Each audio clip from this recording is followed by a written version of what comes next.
My name is Terica Taylor, and I want to thank you for getting up with us this morning to talk about taking care of our community and the people that live in it. I actually know a lot of you in the audience today through my career in economic development, where I work at EDAS to help create jobs here in Skagit County. And you know, we've been pretty successful over the years. About 100 companies have come here because of some of the work that we've done with them. A lot of companies that you know, and some of you even work for. It's a really great career. It's very rewarding for me to get to know the behind-the-scenes stories of how companies come here and what happens for families once they bring their jobs to this community. I recently participated in a seminar about poverty, and one of the nation's leading research firms spoke to us about prosperity and basically what drives it in our communities. And they talked about the importance of education and housing, healthcare, and income. But they said that the #1 determining factor for prosperity in our communities is access to jobs. And you know, I kind of believe that, because without a job, your options for health care and housing and education are pretty limited. In our community, we have too many unemployed families. In our community, and even in the halls of our great businesses, our employees are on food stamps. The bank teller that helps you this afternoon might be in front of you at Safeway with WIC coupons this evening. This is happening to our employees, and it's happening to us because it's our community. And in our community, poverty hurts. I probably understand this a little differently than many of you because I grew up in this community and I was hurt by it. I was born here at United General Hospital, and I spent a good majority of my first year learning to walk on the stained carpets of the Cascade Mountain Lodge, which was formerly known as the Cascade Motel in Concrete. We lived in a motel because my mom couldn't take care of us. At 17, she wasn't equipped to deal with a baby. She didn't have the support of her family, and she didn't know how to access help from people who could support her. And so between cleaning rooms and changing diapers, she did what a lot of teen moms do. She found a man to marry. And I'm told that things were looking pretty good after that. For that first year of marriage, he was a logger working on a local crew, and they had even saved up enough money to buy a Barracuda. Those of you from the 70s know what that is. And live in a little trailer park in Seejawoolly. But as that industry sometimes goes, he was laid off. And the cycle that would repeat itself throughout my childhood was about to begin. And there would be nothing to break it for 9 years.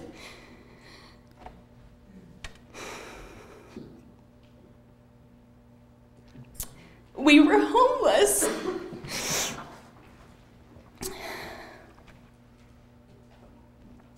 But you don't call it that.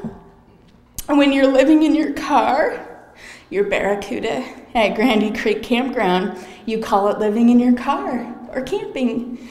You don't tell people that you're homeless when you move in with your cousins to sleep on their floor while they sleep in their beds.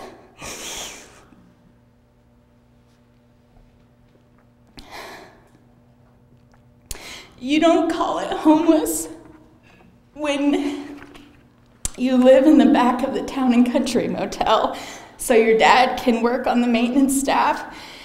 And you don't call it homeless when your parents move you in with your grandma for a month or so just till they get back on their feet.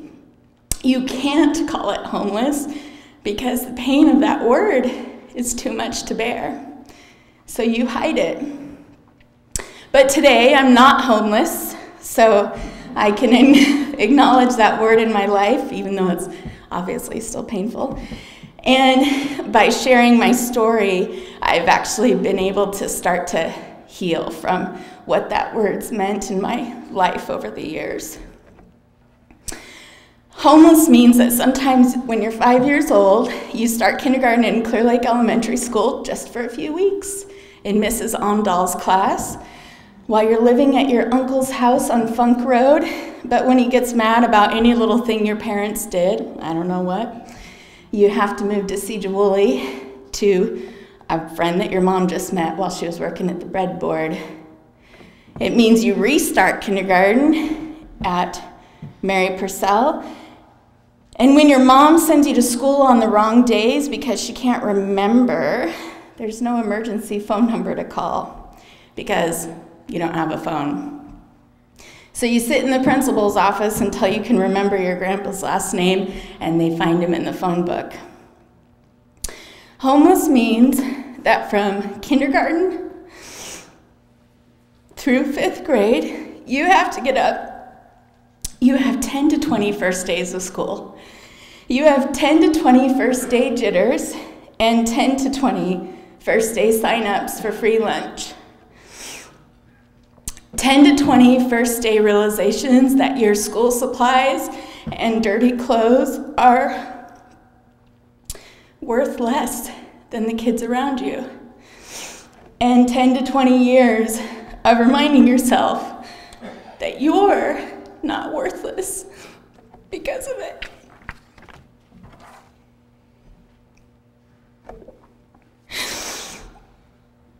I try so hard not to cry. I don't know why I cry. I practice so many times and I just can never cry.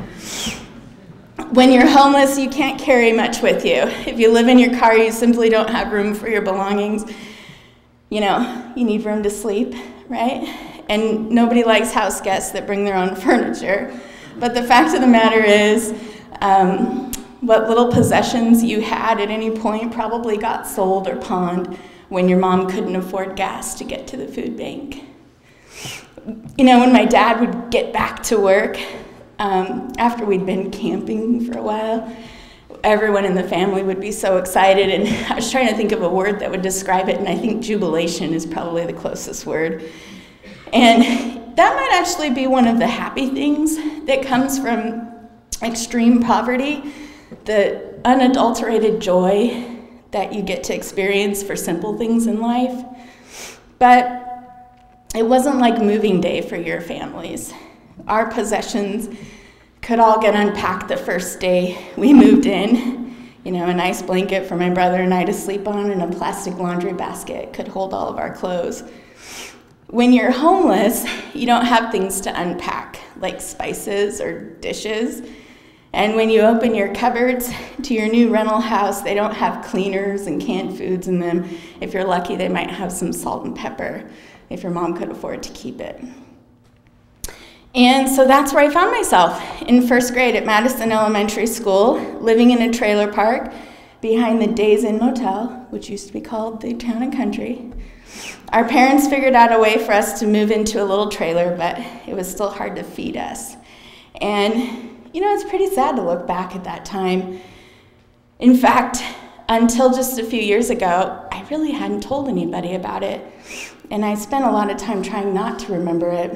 And sometimes, as you can see, when I think about it, it brings tears to my eyes because some of the best memories I have from that time are really, really sad stories.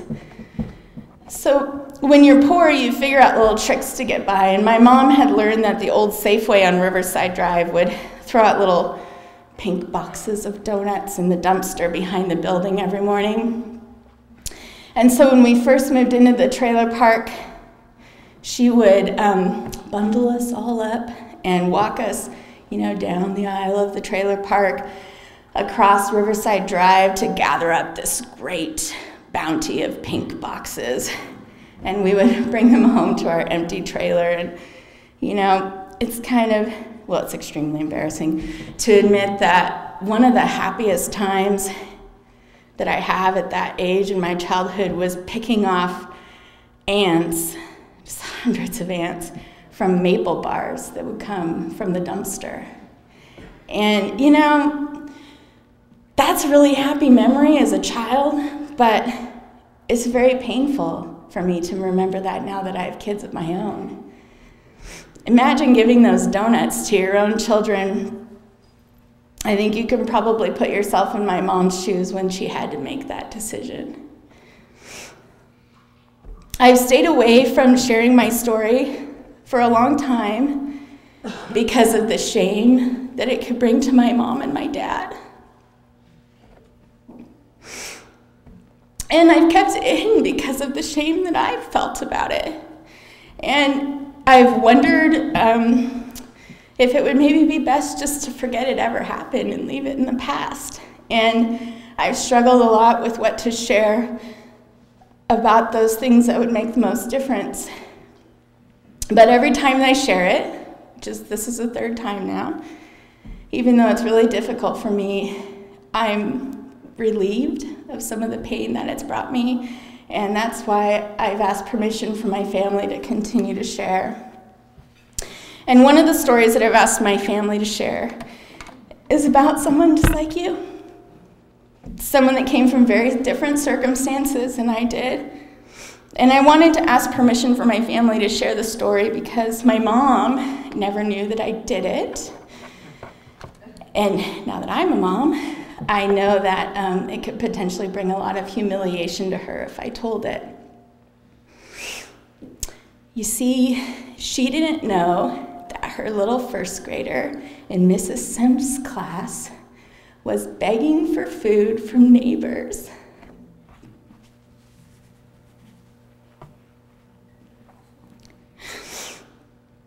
At the time, I didn't really think much of it. I don't think most kids would.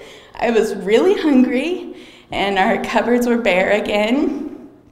And so I decided to secretly go through our trailer court, knocking one door at a time and asking if they had any food, and so that's exactly what I did. And I made it all the way up one row without success. And by the time I knocked on a brown trailer door, I was pretty surprised about what happened next.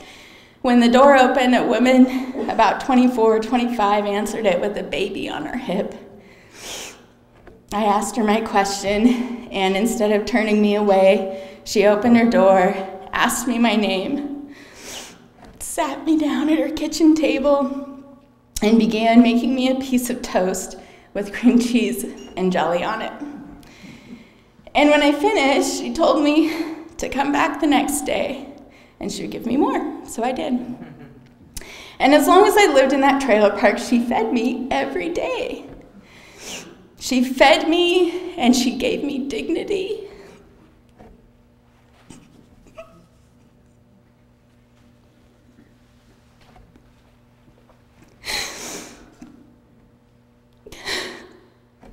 And I didn't even know what dignity was. And she was just like you. And she was thinking about poverty in our community and wondering what could be done. What difference could it make? She was just like you, and she lived in this community, in our community, and I lived here too. I lived here, lots of you lived here, and it's hard to let the pain of poverty go because it is our community, and it's our community, and poverty hurts. It hurts to know your kids are sleeping on the floor instead of a bed. It hurts to see your parents get evicted in front of you. It hurts to listen to your mom cry at the kitchen table when it's too cold in the house. It hurts to be afraid each month that your dad will lose his job and you'll all lose your home. It hurts when your mom has to turn off the engine in the car at night instead of turning it on to run the heater because she needs to save gas. It hurts to walk into the welfare office with your mom to prove she's not lying. It hurts to give your mom every single scholastic book order form you've ever been given, to never once have her fill it out and give it to your teacher. It hurts to be the kid at school that smells bad because you can't take a shower when you're living in a car. And it hurts to go to the zoo and not have $2 for the souvenir like the other kids. But today, we have an opportunity to do something very positive for our community. You know, we're like the woman with the cream cheese toast, wondering what can we do? Wondering what difference would it make? Well, I can tell you that even the smallest contribution makes a difference. Even a slice of cream cheese and toast makes a difference. This is our community, and this community is worthy of this great agency that has provided countless Brown Door encounters for our employees, for our friends, and sometimes for our families. After 9 years, the cycle of poverty started to break in my life. My dad got a regular job. Community action helped pay some of our bills, and my mom finally figured out to get assistance for things like our power bills from Puget Sound Energy. But the shame of the poverty and the shame of growing up in secret in this community is still wearing off. You know, my kids are lucky. They don't know what it's like to open an empty fridge at home, but we keep our eyes open for kids in our neighborhood that might be coming home to an empty table, and we keep our hearts open to those that might just need a little bit of cream cheese and toast to make it through the day, because it's our community, and our community's worth it.